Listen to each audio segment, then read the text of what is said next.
सत्त श्री ओम सतनाम सत साहेब।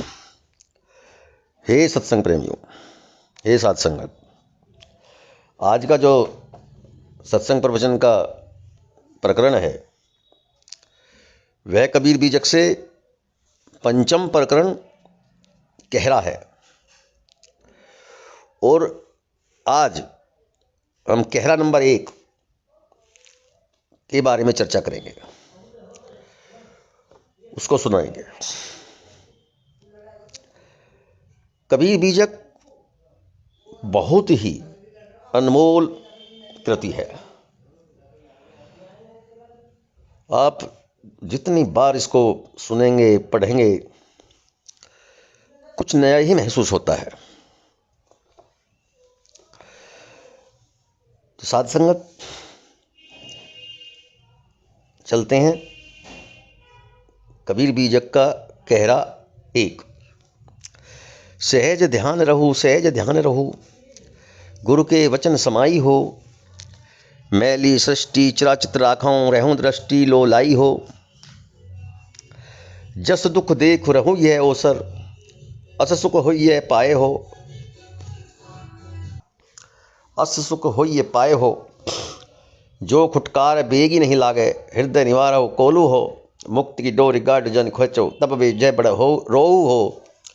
मनु वही कहू रहू मनस मारे, खिजुआ खीज न बोले हो। मानु मीत मितो न छोड़े, कमाओ गांठ न खोले हो।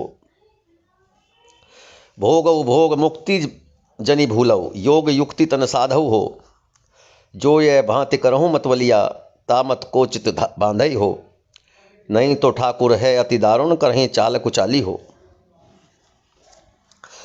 कबीर साहिब कहते हैं कि हे साधको, तुम निज चैतन्य स्वरूप के ध्यान में निमग्न रहो, सहज ध्यान, और सतगुरु के निर्णायक वचनों में विश्वास करते रहो।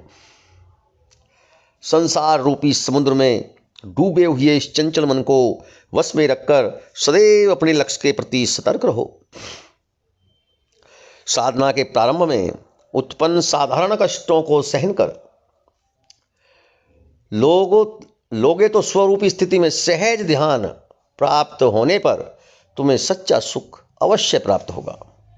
यदि साधना के प्रति तुम गंभीर नहीं हो और व्यर्थ का जीवन व्यतीत कर रहे हो, तो यह निश्चय ही तुम्हारी अज्ञानता का प्रभाव समझा जाएगा। तुम अपने हृदय से काम क्रोध आदि मैल को साफ कर सकते हो। ध्यान रखो कि मुक्ति की डोरी को इतने जोर से भी मत खींचो कि यह टूट जाए। साधना अभ्यास को उतावलेपन से न करके उसे सहज रूप में धीरे धीरे चलने दो, तभी बड़ी बड़ी मछली फंसेगी, अर्थात यह मन अपने वश में हो जाएगा। सद्गुरु बताते हैं कि अपने मन को सचेत रखो कि वह अपने आप को नियंत्रित रखे। यदि कोई तुम्हारी निंदा या उपहास करे तो उसे सहन करने की क्षमता उत्पन्न करो,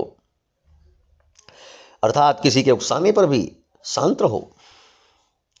हे मनुष्यों, मित्रों एवं संतों की मित्रता कभी न छोड़ो। उनमें लगी प्रेम की गांठ को कभी मत खोलना। शारीरिक यात्रा के सुख दुखों का निर्विकार रूप से सहन करते रहो। व्यवहार में प्राप्त हुए खान पान वस्त्र मकान प्राणी पदार्थ अधिकार आदि के मोह लोभ राग द्वेष में पड़कर अपने अंतर्मन को कभी मत भूलो, क्योंकि युक्तिपूर्वक योग साधना ही मानव शरीर का फल है। कहने का अर्थ है कि भोगों से ऊपर योग के द्वारा ही जीवन की ऊंचाइयों को प्राप्त कर सकते हो। यदि तुम इस तरह की राय रखते हो तो अपने मन को इन्हीं सिद्धांतों की ओर प्रेरित करो, वरना इंद्रियों का ठाकुर मन बड़ा ही भयंकर एवं दुखदाई है और यह तुम्हारे साथ बहुत बुरा व्यवहार कर सकता है। बांधी मारी डंड सब लेही, छूटई तब मत वाली हो।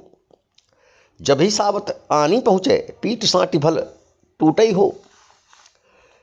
ठाडे लोग कुटुंब सब देखें, कहे कहो कि न छूटई हो। एक तो निहरु पाम परी बिनवे, बिनती किए नहीं माने हो। अनचीने रहु न किएहूँ चिनारी सो कैसे पहचाने बहो। लीन बुलाए बात नहीं पूछे केवट गर्भ तन न बोले हो। जाकर गांठ समर कछुनाई सो निर्धनिया होए डोले हो। जिन समयुक्ति अगमन के राखिन धरनी मच भरी डेही हो। जेकर हाथ पांव कछुनाही धर लागी तो ही सोहरी हो। पेलना अछत पेल चलु बोरे तीर तीर का टोहई हो। कबीर साहिब कहते हैं कि हे साधको, यदि तुम बुरे आचरणों को नहीं छोड़ोगे तो तुम्हें सब बांधेंगे, मारेंगे, दंड देंगे। तब तुम्हारा उन्माद स्वयं ठंडा पड़ जाएगा। अर्थात काल के आ जाने पर, मृत्यु के आ जाने पर उसके द्वारा तुम्हें जबरदस्त पिटता देखकर तुम्हारे कुटुंबी केवल तमाशबीनों की तरह तुम्हें मरते तड़पते देखते रहेंगे, परंतु कोई भी तुम्हें बचाने के लिए आगे नहीं बढ़ेगा।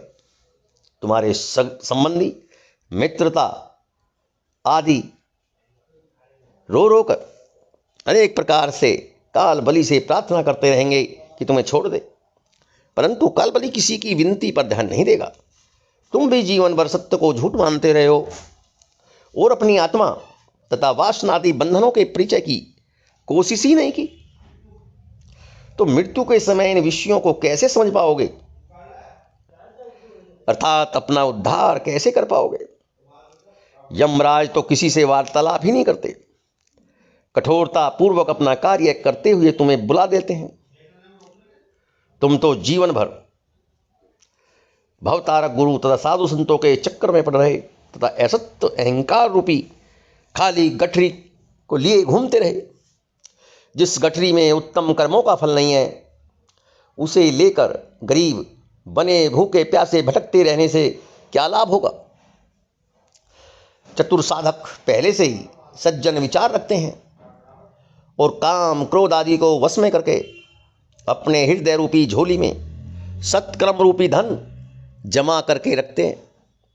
सत्य गुरु कहते हैं कि हाथ पांव से विहीन व्यक्ति यदि नौका के पाल की रस्सी पकड़कर उसे खेने लगे तो आश्चर्य ही होगा, परंतु साधक की दशा इसी प्रकार की होती है।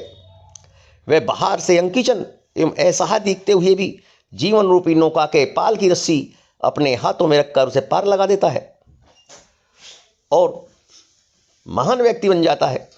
कबीर दास जी कहते हैं कि जीवन नौका को खेने हेतु विवेक रूपी पतवार और हत्या पास में होने पर भी किनारे किनारे क्यों भटकता रहता है। पतवार से पानी पीछे को ढकेलते हुए नौका को आगे बढ़ाते चलो।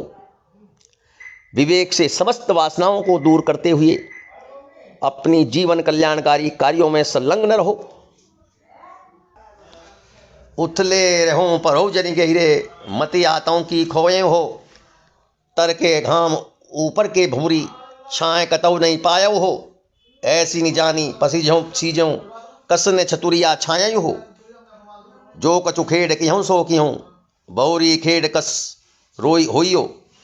सास न दो देत उठलाटन रवो लाज मुख गोई हो। गुरु भी ढोल गोनी भई लचपच कहाँ न माने मोरा हो। ताजी गुरु भी ढोल ढील गोनी भई लचपच कहाँ न मानो मोरा हो। ताजी तुर्की कभू न साधो चढ़ो काट के घोरा हो। ताल झांझ भल बाजती आवे कहरा सब कोई नाचे हो। जेही रंग दूल्हा ब्याह माने आए दुल्हनी तेही रंग रांचे हो। नौका अछत खेवी नहीं जाने कैसे को लगो तीरा हो। कह कबीर राम रसमाते जोल्हा दास कबीरा हो।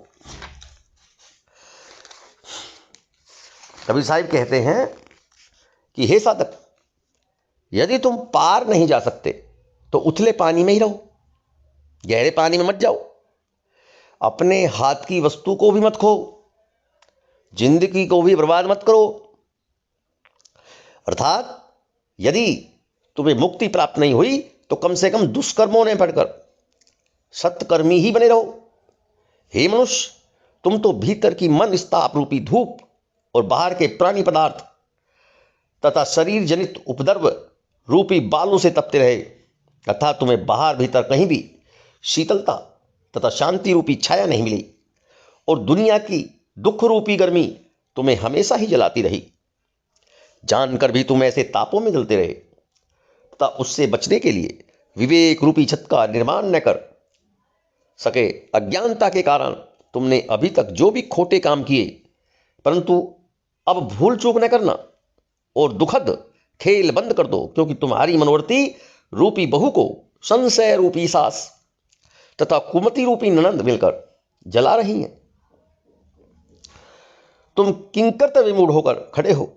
तुम उन संतों से मुख छिपाते फिरते हो जहां तुम्हारी मनोव्याधि की चिकित्सा हो सकती है, तथा उनके सामने जाने से कतराते हो, शर्म महसूस करते हो।